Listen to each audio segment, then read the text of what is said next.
Namaste. Today I am here to present my paper on the work of Professor Wendy Doniger as a part of the SI conference on the 10 Heads of Ravana. Many of you would have perhaps heard her name in the context of the much publicized banning of her book, The Hindus, An Alternative History, over its controversial content.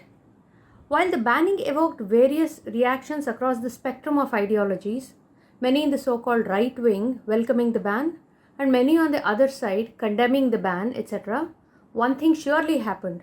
It provided unprecedented publicity to the book and boosted its sale when it finally reached the market again via another route. And one other thing surely did not happen: a greater scrutiny of the body of her works in the Indian academia in a balanced academic manner without resorting to ad hominem. Notwithstanding the huge publicity she received over that one particular book in the Indian media, is Professor Doniger to be studied by Indian academicians? When Rajivji first proposed holding Swadeshi Indology conferences to put Professor Sheldon Pollock's works under the microscope, to do a proper Purva Paksha and give a rebuttal, and when we started to invite scholars to take part in the exercise, we encountered a good range of responses, and the same holds true for Professor Doniger's writings. This body of work is ignored by a section of scholars saying it is only academic, and who will really read it, and nothing of this sort can hurt Sanatana Dharma. It needs to be recognized that she wields a great influence in the academia and on the general public, both through her writings and through the students she has trained who produce similar oeuvre on a large scale. One needs to recognize that the trickle-down effect from the academia to the popular narrative, to the culture of a population, needs to be critiqued and refuted at the top if we are not to lose the narrative down the stream. Professor Wendy Doniger holds the Mircea Eliade Distinguished Service Professor of History of Religions at the University of Chicago, and she has numerous publications in her 40 plus years of academic career. Many of us would know about the Freudian paradigm that Professor Doniger applies in many of her earlier works, the overtly sexual interpretations of the most cherished and sacred of our symbols and texts. I have taken up one work of Professor Doniger which does not mainly deal with that framework, and I have critiqued some of the arguments she makes, the underlying assumptions, the translations, etc. The work is Against Dharma, Dissent in the Ancient Indian Sciences of Sex and Politics, published from Yale University Press in 2016. This is a book that juxtaposes three texts mainly: the Manusmriti, the Arthashastra, and the Kamasutra, and discusses the element of dharma, or rather the lack of it, as handled in these three works. In a nutshell, she aims to build a narrative against Arthashastra and Kamasutra by positioning them as subaltern texts which attempt to break the, and I quote, stranglehold of dharma, unquote, imposed by Manusmriti. First, to get an idea about the book. It has 6 chapters. Chapter 1 has discussion on the Purusharthas, the chronology related to them, and fixes the 1:1 relationship of these three works, Manusmriti, Arthashastra, and Kamasutra, with the three Purusharthas, Dharma, Artha, and Kama respectively. It is here that we first get a glimpse of the talk of intertextuality, hidden transcripts, and the like. The second chapter puts forth the premise that the Kama Sutra derived a lot from the Arthashastra. It compares the structural similarities and the similarity in content of the two texts. Chapters 3, 4, and 5 discuss in detail how Adharma is an undercurrent in the two texts and how it was snuck in, so to speak, even as they overtly talk of Dharma. The final chapter is on how the two texts essentially espouse the Charvaka philosophy, albeit covertly. The epilogue speaks of how these two texts have lived on to the current day, and surprisingly, or not so surprisingly, ends on the note of how science is getting subverted in the present day India, what with nationalism being on the rise and the current government in power. There are many chronology related issues in the book, which is not the focus of my paper, but I would like to mention here one or two of them. She dates, for instance, the Ramayana being composed between 200 BCE and 200 CE after Ashoka's reign. She starts with the premise that Kauṭalya, who composed Arthashastra, was different from Chanakya, the chief counselor of Chandragupta Maurya. She talks of Shastras having been composed from about 6th century CE. Well, questions arise about what Shastra she is talking about. Panini's Ashtadhyayi is easily dated to 5th century BCE, and there was continuous production of Shastra works through many centuries. She also displays the classic claim big, retract small when she puts an end note on this last mentioned claim that the Ashtadhyayi may have been as old as the 4th century BCE. She does this without even mentioning that Panini himself mentions a great living tradition of Vyakarana, which means that there must have been texts received by him through his Guru Parampara. Other issues like Kamasutra assumed to have followed Arthashastra based on similarities and based on the fact that Arthashastra does not mention Kamasutra anywhere. Kamasutra is placed a century later without giving any substantiation as to why only 100 years. When she compares Manu and Kauṭalya at the very beginning of the book, we can see some predilections in the general method of her debating the authorship of texts. She assumes multiple persons and layers as in the case of Arthashastra and assumes otherwise elsewhere as in the case of Manu as per her convenience, again without giving any reason for that assumption. The basic question, of course, is whether these three texts are to be compared at all. On the one hand, it is a useful exercise to see how a politico-socio-economical manual like Arthashastra considers the nuances of Dharma spelled out in a Dharmashastra book like Manusmriti. One might say that Manusmriti contains generic instructions on guarding Dharma, while a specialized text like Arthashastra contextualizes that for its own specific field. On the other hand, blindly comparing different fields whose purposes and hence methodologies too are completely different is not only useless but misleading as well. Throughout the book, Arthashastra and Kamasutra are invariably pitted against Manusmriti and sometimes even against the Mahabharata and sometimes against each other. The structural similarities of the two texts, Arthashastra and Kamasutra, are repeatedly stressed, and this has also been used in a way to underscore the joint adharmicness of both, supposedly going against the dharma that is espoused by Manusmriti. She also tries to bring in a neat 1:1 mapping of the three Purusharthas with the three texts, Manusmriti with Dharma, Arthashastra with Artha, and Kamasutra with Kama. But this kind of a tight mapping itself is a problem. She also claims that amongst the three aims of life, Artha and Kama are entirely this worldly, and Dharma too is primarily this worldly while working within the shadow of the other world. While, and I quote, moksha is not a part of the worldly realm of the Shastras. Unquote. Even a rudimentary knowledge of the Indian philosophical tenets will tell us that Kama is an element that figures both in the Purusharthas, that is, aims of life, Dharma, Artha, Kama, and Moksha, and in the Arishadvarga, or the six enemies, Kama, Krodha, Lobha, Moha, Mada, and Matsarya. It is good to note that Kama is not the first in the aims of life, but is sandwiched along with Artha and is placed between Dharma and Moksha.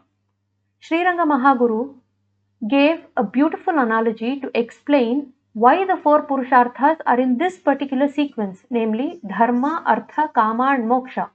He said, Artha and Kama are like a naughty cow, which needs to be tied between the posts of Dharma and Moksha in order to milk it for the Amrita that it gives. Also note that Kama is the first among the six enemies. Well, if one looks into the Bhagavad Gita, Gitacharya clearly states, Dharma viruddho bhuteshu, kamosmi bharatarshapha. Dharma aviruddha, meaning that I am that Kama which does not go against Dharma.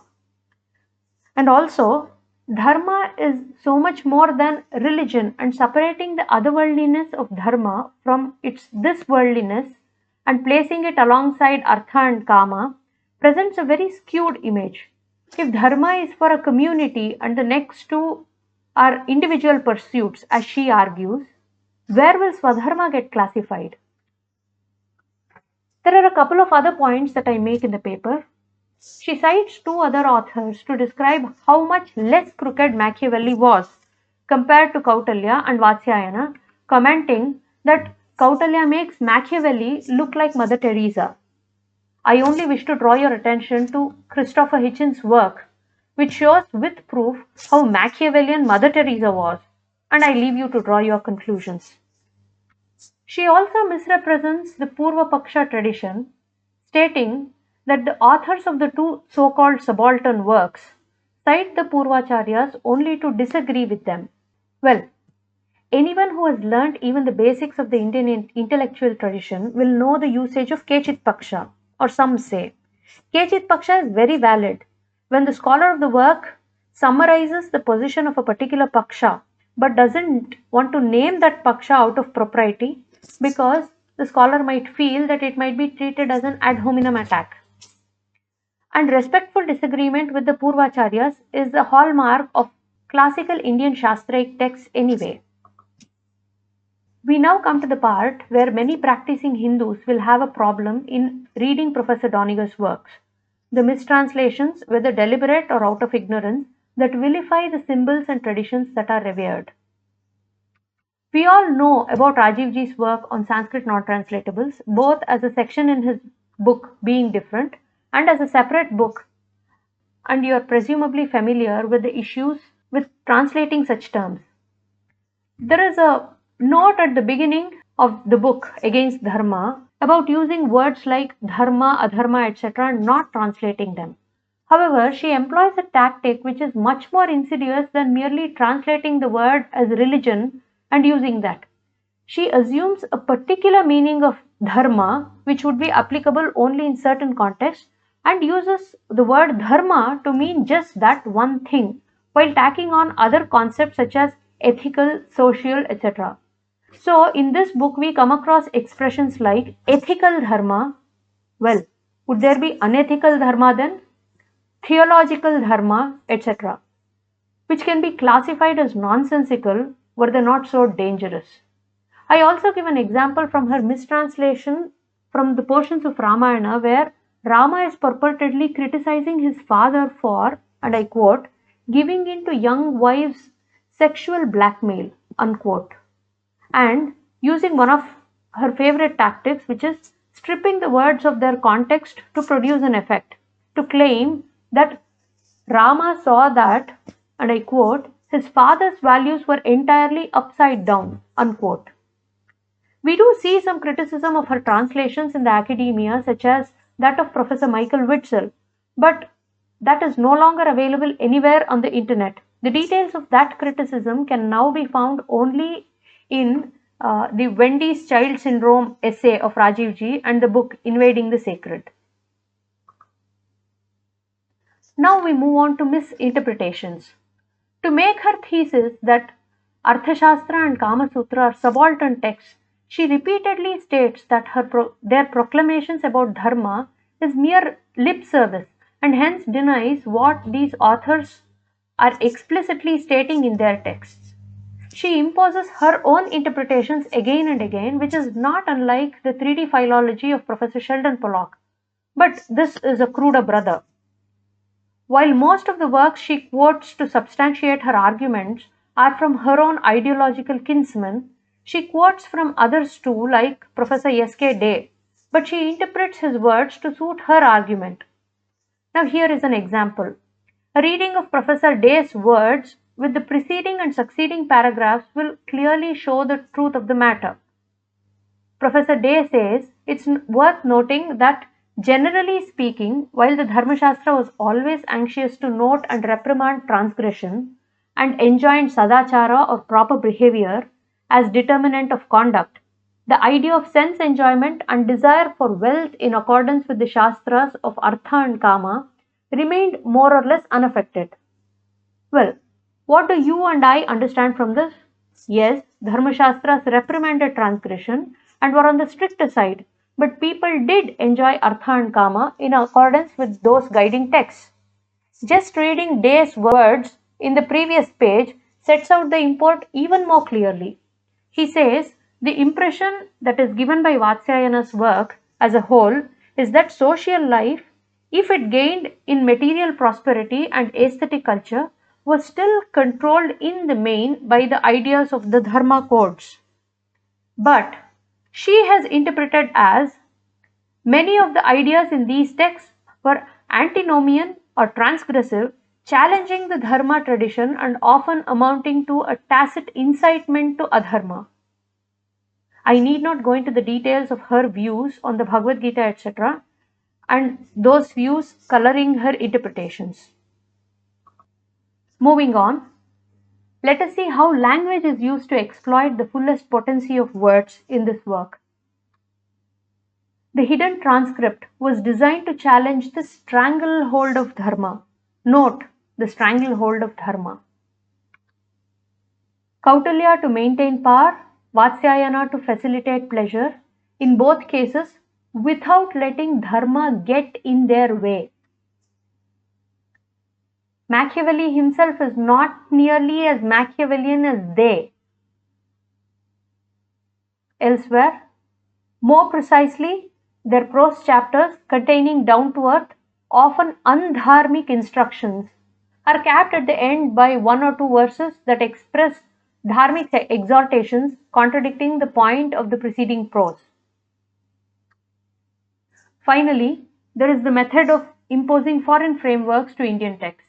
This is something we have seen with other Indologists as well. She, for instance, uses the concept of hidden transcripts to read into ancient texts. I will not go into the details of any of these concepts due to shortage of time. The concept of subaltern view. Then, of course, there is the Freudian framework. A quick summary of this last mentioned. The notorious approach Doniger has popularized is to superimpose the Freudian framework onto Indian texts. A BBC article based on her interview in 2002 sums her work up. And I quote, "All her special works have revolved around the subject of sex in Sanskrit texts." Unquote. Indeed, seeing eroticism in any text that she picks up seems to be her favorite leitmotif. In her works like Mysticism and Eroticism in the Mythology of Shiva and other works, translating linga as phallus is consistently done, and she takes up many traditional texts like Puranas and Kavyas to weave theories around Lord Shiva and eroticism.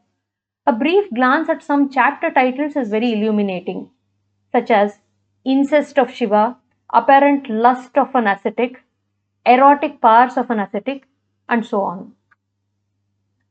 There is a whole lot of scholarship, within quotes, that has developed from the Doniger school of thought. I may just mention Jeffrey Kripal, who has written on Sri Ramakrishna Paramahamsa, and of course Devdutt Patnaik here. And the literature they are producing are either going uncontested, or when they are rebutted, the rebuttals are being objected to on several counts, such as those who are responding are not academicians, that the criticism is coming from those supporting violent Hindu right-wing ideology, etc. And finally, some do use a victim card for themselves against rebuttals as a catch-all as well. Now, the way ahead. To conclude, we have seen that opposing a work by commoners through ad hominem does not work, and neither does the legal route. On the other hand, rebuttals that have come from professionals in other fields but who are practicing Hindus that have skin in the game have also been ignored for not being academic, even though the credentials of the academics who are busy interpreting Hinduism are questionable for the arbitrariness of their methodologies and the fields that they are pulling out their frameworks from. The Indian academia is either oblivious to these works or ignoring them for various reasons, ranging from "it does not matter" to "I don't want to break ranks." First, there has to be a knowledge of what is happening.